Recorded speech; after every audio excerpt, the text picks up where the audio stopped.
55, 55 और 95 हर उम्र के लिए यकसा मुफीद। मफाद आम्मा का आलम बरदार।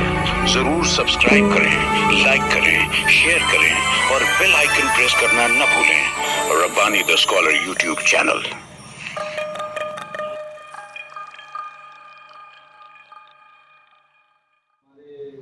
शहर से हम जानते पहचानते ताल्लुक़ रखते हैं। मैं अफसानों की खानदगी के लिए, अफसाने की पेशकश के लिए सबसे पहले हमारे मालेगांव शहर के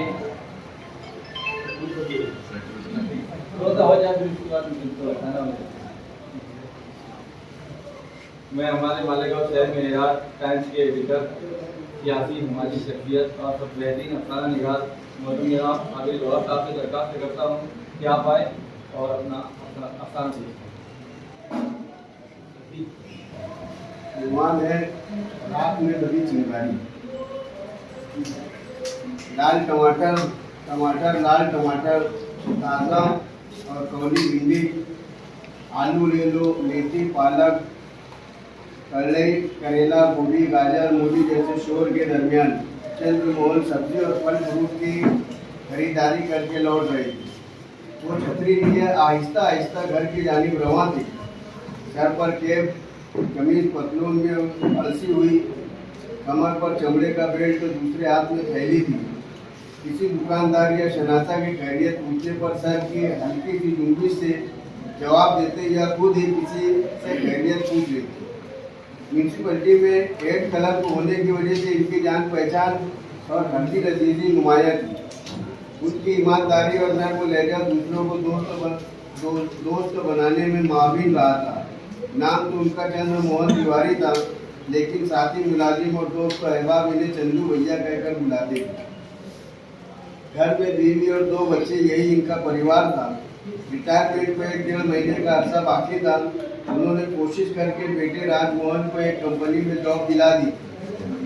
वो मुतमईन थे कि बेटा भी कमाने लगेगा तो घर के अखराजात में सहारा बनेगा।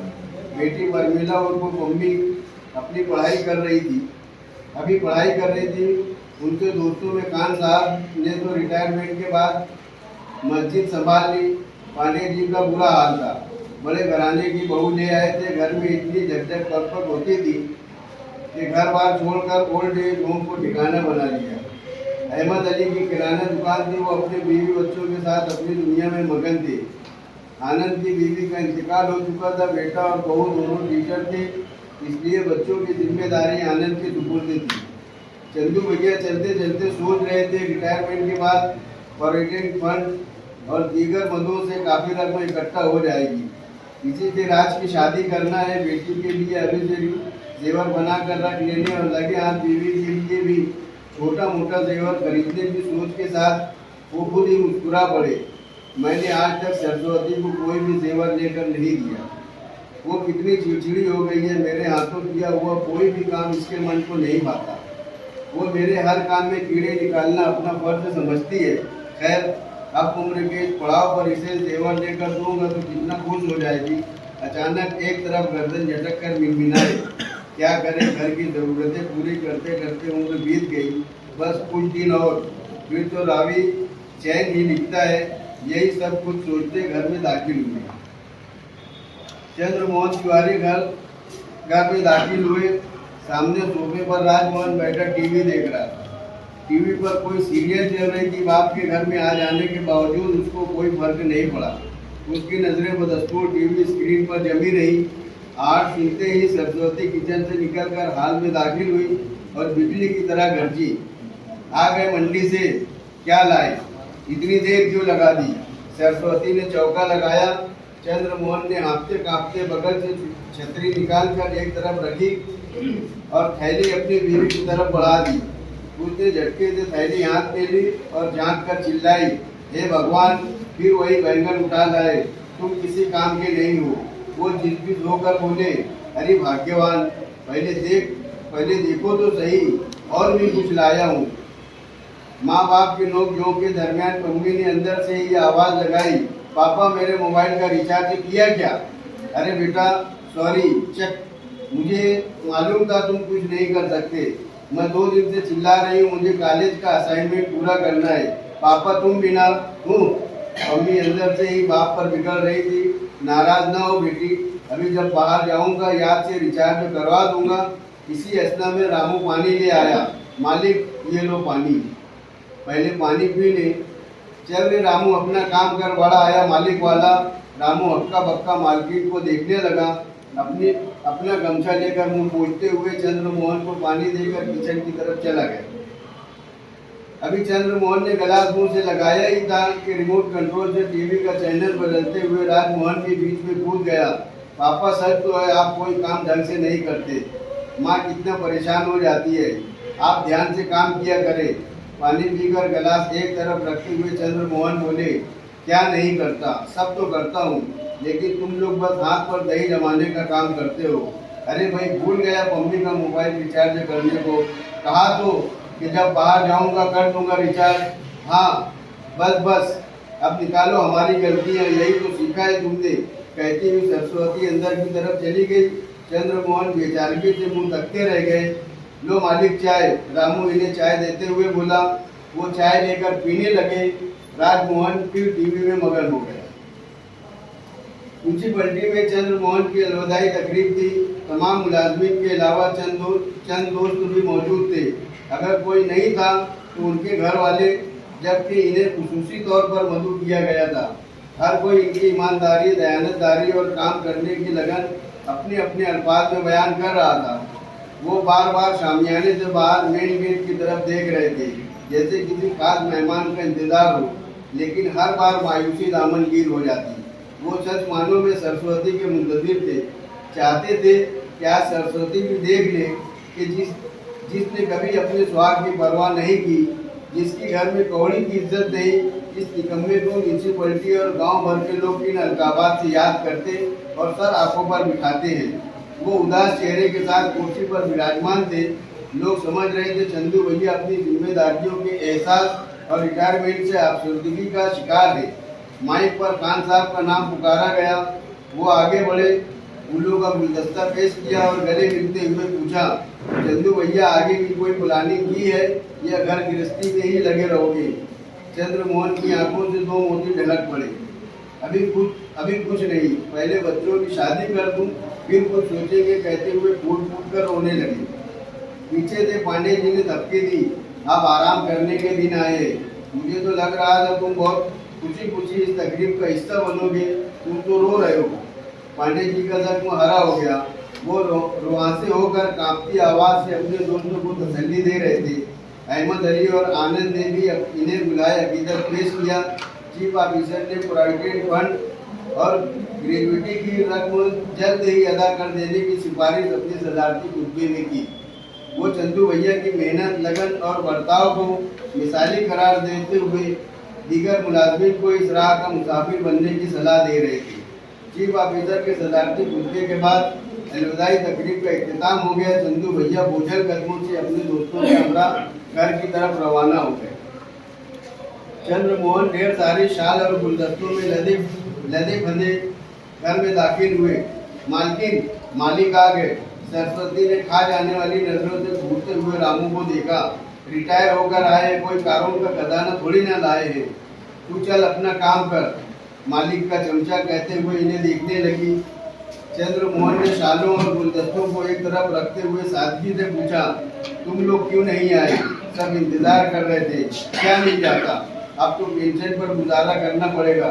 सरस्वती ने इसी रूखे अंदाज में जवाब दिया, वैसे भी पूरी तनख्वाह में कौन सा सुख दे दिया है हमें? इसके लहजे में तलखी साफ झलक रही थी। चंद्रमोहन बेदारी से गर्दन झटक कर वॉशरूम की तरफ चले गए। उन्होंने मजीद कुछ कहना मुनासिब नहीं समझा।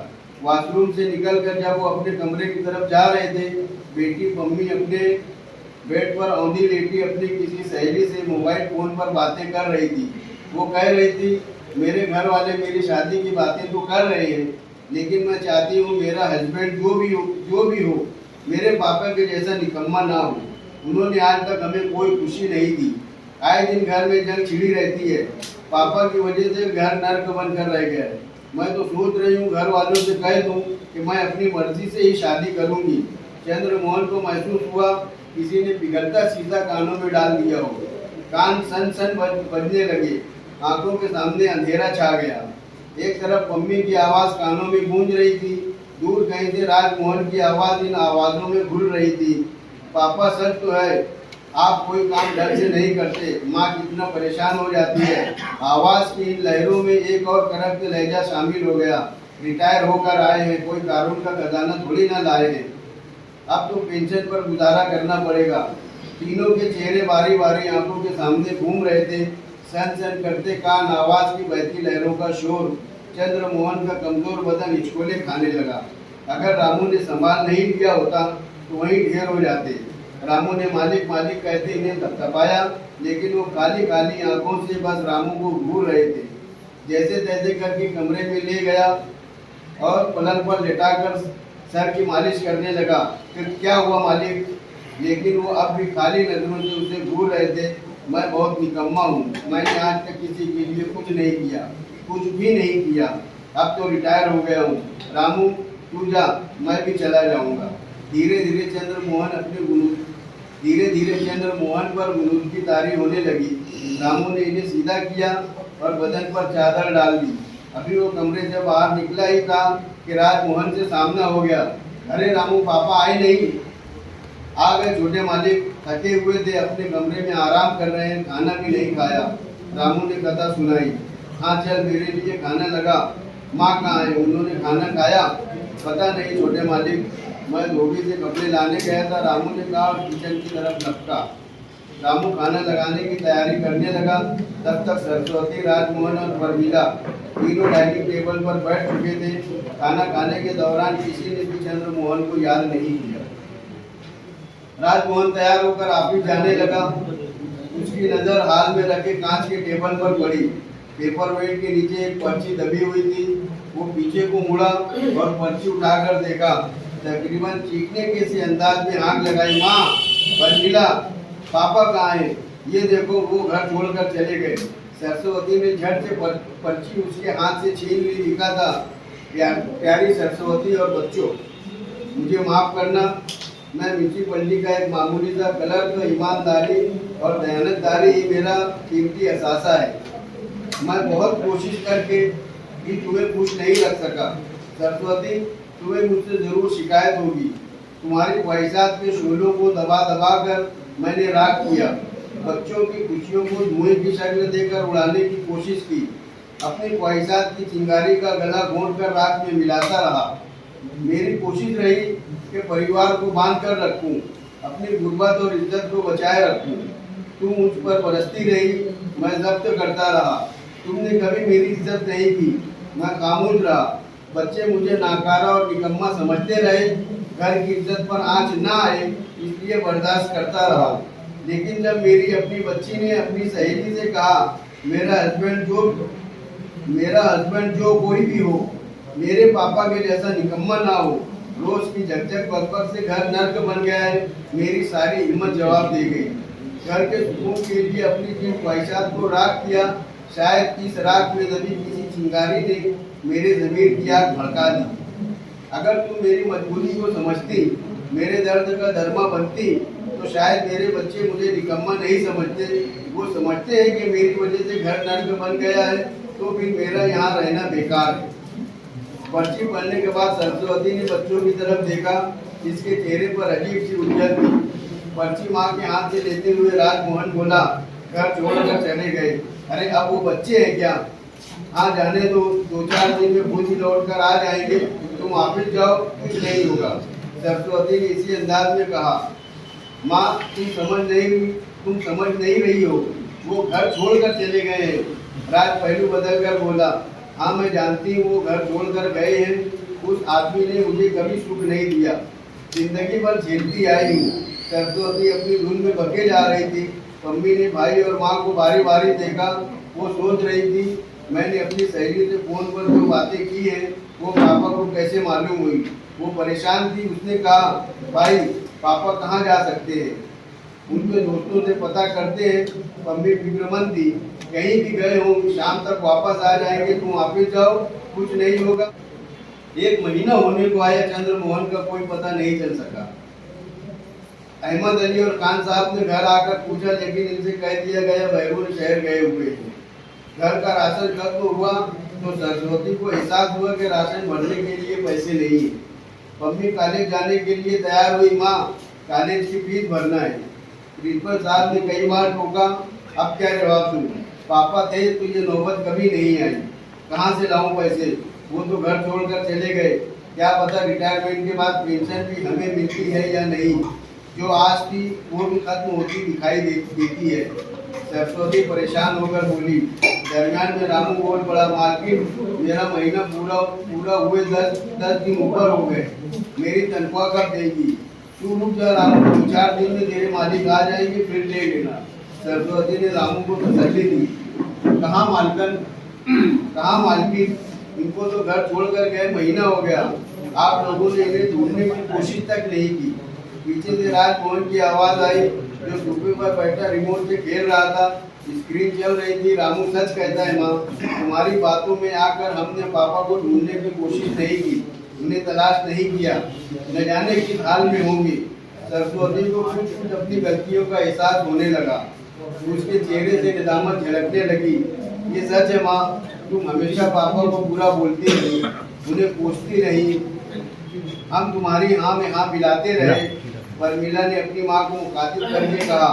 वो अपनी बात जारी रखते हुए बोली, पापा घर की हर जरूरत का ख्याल रखते थे, हर चीज अपने वक्त पर पूरी हो जाती थी, यहाँ तक कि घर के ज्यादातर काम भी वो खुद ही अंजाम दे दिया करते थे। Mobile recharge, electric bill, ration से लेकर सब्जी तरकारी और वो सब कुछ जिसकी जरूरत होती पूरी हो जाती। लेकिन तुमने कभी उनकी परवाह नहीं की। हम भी उन्हें निकम्मा, नाअहल और जालिम समझने लगे। उनका कभी वो एहतराम नहीं किए जिससे वो मुस्तहिक थे। वो मुसलसल बोले जा रही थी। उनकी जो तस्वीर तुमने हमारे जहनों में बनाई थी, अनजाने में मेरी जुबान से इसका इजहार पापा के घर तोड़ने के सबब बन गया। सच है, बाप इस स्वर्ग का दरवाजा होता है माँ, मुझे अपनी गलती का एहसास है, चलो उनको ढूंढ लाते हैं। राजमोहन सोफे पर बैठे फिर बोला, मैंने खान साहब और अहमद अली चाचा से पूछा था, उन्होंने लाइल्मी का इजहार किया था। आनंद अंकल ने मुझसे पूछा था कि क्या चंदू भैया बीमार है, कई दिनों से दिखाई नहीं दिए। मैं इन्हें कोई जवाब नहीं दे सका। अब मुझे भी तशवीश हो रही है। उसने टीवी का चैनल बदलते कहा, मम्मी सही कहती है, इन्हें चलकर ढूंढना चाहिए। अब सरस्वती को अपनी गलतियों का शिद्दत से एहसास होने लगा। हाँ मेरे बच्चों, मैंने अपने हीरे जैसे पति की कदर नहीं की। दरअसल मेरी मांग से पहले वो अपना फर्ज पूरा कर दिया करते थे। मुझे महसूस ही नहीं हुआ कि जरूरत क्या होती है। वो थोड़ी तनख्वाह से भी घर का निजाम चलाने का हुनर जानते थे। उनका समाज में बुलंद रुतबा था। घर की बातें बाहर जाएं वो अपनी तौहीन समझते थे, इसलिए मेरी ज़्यादतियों को बर्दाश्त करते रहे। चलो पांडे जी से मिलकर पूछते हैं, कहीं वो भी तो ओल्ड एज होम में नहीं। वो सिदक पड़ी। सब बाहर निकलने की तैयारी करने लगे। टीवी स्क्रीन पर अन्नू कपूर का एक गोल्डन एरा प्रोग्राम जारी था। अन्नू कपूर के बोल के प्रोग्राम का आखिरी गीत फिल्म जीने की राह, इसी के साथ मैं रुखसत होता हूँ, फिर मिलेंगे। स्क्रीन पर गीत चलने लगा। चंदा को ढूंढने सभी तारे निकल पड़े, गलियों में वो नसीब के मारे निकले।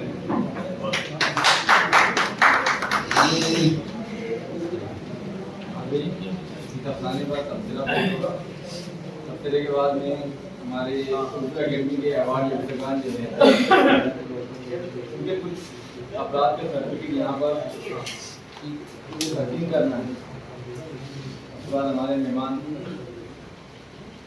हमारे चीफ गेस्ट साहब के तासरात पेश होंगे और फिर उसके बाद हमारे जो अफगानी सिलसिला वो सामान्य से गुजारिश है कि इन्हीं अफसाने पेश होने वाले हैं आज की मजलिस में। आपसे दरखास्त है कि अभी तक बने रहे। मैं तबसरे के लिए शादी यहाँ पर करना चाहें इमरान नबी सर जो है तबसरा पेश करें, अपने तबसरा पेश करें अफसाने के ऊपर। सदर साहब इजाज़त, वो अफसाना सुनकर ऐसा लगा कि जैसे वो इस गीत के लिए जीने की राह फिल्म का गीत 70-71 में फिल्म आई थी कलकत्ता। चंदा को ढूंढने सभी तारे निकल पड़े। इसमें तलफ़ुज़ की कुछ गलतियां हैं, जहाँ पे इमला की भी गलतियां हैं। उन्हें मदऊ किया गया था। तो आप कई जगह इन्हें कहते, आपने इन्हें कहा, वो उसका समूह में शुमार हो सकता है। दानिस्ता आपने नहीं ऐसा कहा होगा, या ऐसा मैं ओपिनियन रखता हूँ। और खास बात यह कि वो सरस्वती है, उसका सही जो तलफ़ुज़ है सरस्वती, सरस्वती नहीं। उमूमन हमारे अपने लोग जैसे तलफ़ुज़ के मामले में जब कभी मराठी या हिंदी के कुछ तरह के जो लफ्ज़ आ जाते हैं, जैसे अक्सर मेरे एक दोस्त थे, उनकी कुछ दुकान पे वो तिरुपति बोलते थे, मतलब तिरुपति हो, तिरुपति थोड़ा सा नहीं और लगता है, ये ज़िम्नन तस्करा किया। तो मैंने कहा इसमें कुछ ऐसा जवाब नहीं समझ में आता कि भाई इस कहानी में कहानी बेजड़ तवालत का शिकार थी। मैंने इससे पहले भी आपको कहा है कि आप कम से कम अपने अफसाने में तजस्सुस का उनसुर रखिए। यानी आज हम लोग सब इतना सब कुछ हमारे सबकॉन्शियस माइंड में जा चुका है, फिल्मों की शक्लों में, नॉवेल्स की शक्लों में, अफसानों की शक्लों में, टीवी सीरियल्स की शक्लों में, और अब रील्स की शक्लों में, अब छोटे छोटे कहानियों की शक्लों में भी रील्स बनाई जाती है। तो ये इसमें कोई नई बात नहीं थी इस कहानी के अंदर। अब वो नई बात कब पैदा होगी, जब राजमोहन आपके मरकजी किरदार के नाम है चंद्रमोहन, सॉरी, तो चंद्रमोहन के साथ जो इस तरीके से जो बर्ताव होता है, जबकि ये तजाद मुझे महसूस होता है, कॉन्ट्रडिक्शन यहाँ पे लगता है कि उसने इतनी ज़्यादा सहलुल वसूल की मतलब लोगों का आदत डाल दी थी, इसका रिचार्ज भी हो जा रहा है, सारी चीज़ें वो, और फिर वो इतने आसूदा हाल है कि घर में मुलाजिम भी है, घर में मुलाजिम भी है, लेकिन चीज़ों को लोगों को एहसास नहीं था। अब आप सिर्फ नैरेशन में कोई भी अफसाने की जो जान होती है वो नैरेशन होता है, बयानिया जिसको कहा जाता है। बयानिया जितना आपका सटीक, मजबूत और जितना कॉम्पैक्ट होगा, और उस बयानिया के अंदर कहानी चलना चाहिए, बयानिया के ही अंदर, यानी इससे पहले भी कई बार तस्करा हुआ है, बयानिया के अंदर आपकी कहानी रुकी हुई महसूस हो रही है, आप बता रहे हैं ये ऐसा हुआ, वो वैसा हुआ, जबकि सिचुएशन क्रिएट करो आप, सिचुएशन क्रिएट करके हमेशा ये कहा जाता है कि अफसाने का कालिब में तो ज़हीन होता है। कहानियाँ हम लोग सब समझ लेंगे, मज़ामिन हम लोग पढ़ते रहते हैं, कॉलम हम लोग पढ़ते रहते हैं, वाक़यात को सुनते हैं, खबरों को सुनते हैं, लेकिन अफसाना इन तमाम नस्र की तमाम असनाद में अफसानों को जुदागाना अहमियत क्यों हासिल है? वजह यही है कि जो बार बार ये कहा जाता है, हमने भी अपने असातिज़ा से सुना है, हम भी जो पढ़ते रहते हैं कि भाई आपका बयानिया इतना चुस्त हो, इतना कॉम्पैक्ट हो, और उस बयानिया में कहानी भी चल रही है, तजस्सुस भी है, और अफसानी खज़ा खैज़ी का जो मामला होता है वो भी इसमें शामिल है। ये कहानी की तरह आप पढ़ते चले जा रहे हैं, फिर ये ऐसा हुआ, फिर वो ऐसा हुआ, इसमें क्या नया था?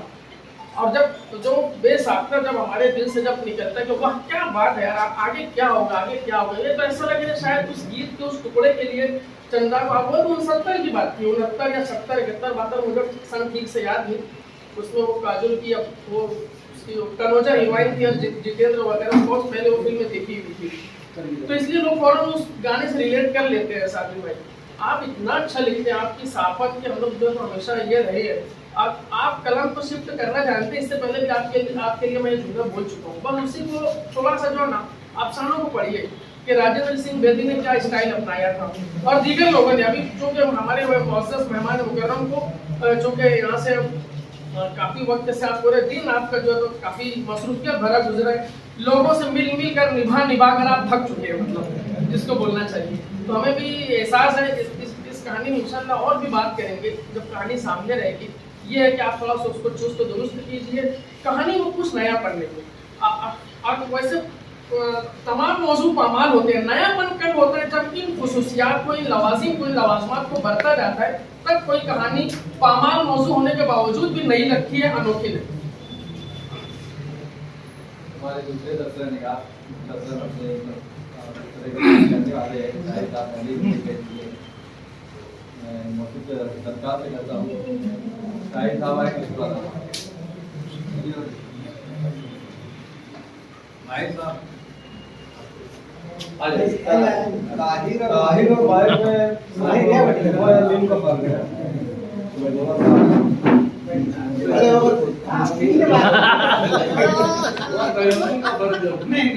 पहले आप में सबको जाना है।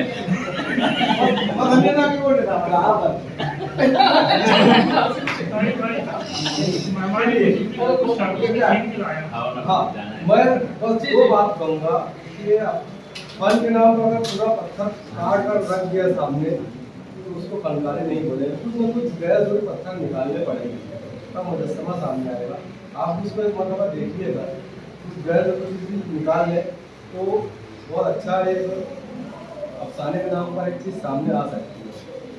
बहुत गैर जरूरी बातें बहुत ज़्यादा उसके अंदर, तमाम बातें लिख देना जरूरी नहीं है। वो ऐसा उसने कहा, फिर ऐसा हुआ, फिर ऐसा, कितना लिखेंगे आप? कुछ चीज़ें कम कीजिए। जैसे आप सहाफ़त को कोई रिपोर्ट लिखते हैं तो बहुत सारी बातों से आप उसको इग्नोर करते हैं, अफसाने वो काम करना जरूरी है, फिर आप यकीनन दांत आएंगे। मतलब मरकजी किरदार का नाम तक नहीं आती जब यहीं बैठा हुआ।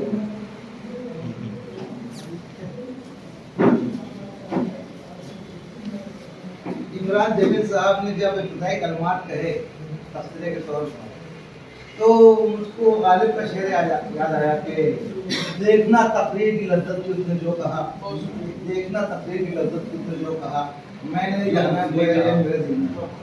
ये सही बात है, तलफ़्फ़ुज़ का जो है सरस्वती और सरस्वती, सरस्वती में वो होता है।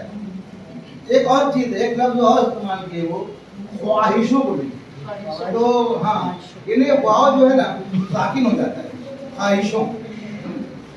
ख्वाहिशों ने बुरे दिन बिताए, ख्वाहिशों ने पढ़ेगा तो फिर मजा नहीं रहेगा।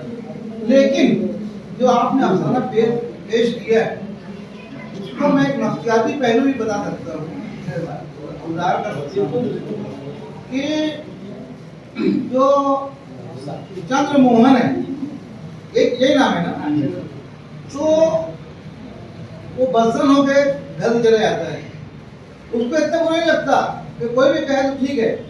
लेकिन एक बात है, फितरी तौर पे नेचुरली बाप जो होता है बेटी को ज्यादा चाहता है, और बेटी कह दी उसको, फिर उसको बहुत शौक हुआ।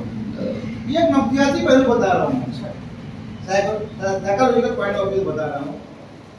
अफसाना बहुत अच्छा है, लेकिन जैसा कि हजरत ने भी कहा अभी कायद जिंदगी साहब ने कि तवबेजत वाला से बचो, बहुत दुष्ट फरमाया उन्होंने, और इन्हें जितनी ज़रूरत हो अल्फाज की जितना है वो पेश करना चाहिए, और आखिर में वो जीने की राह का जो है मौका बता दीजिए।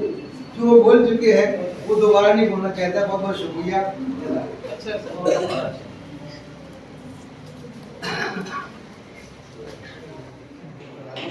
पचपन और 95 हर उम्र के लिए यकसा मुफीद।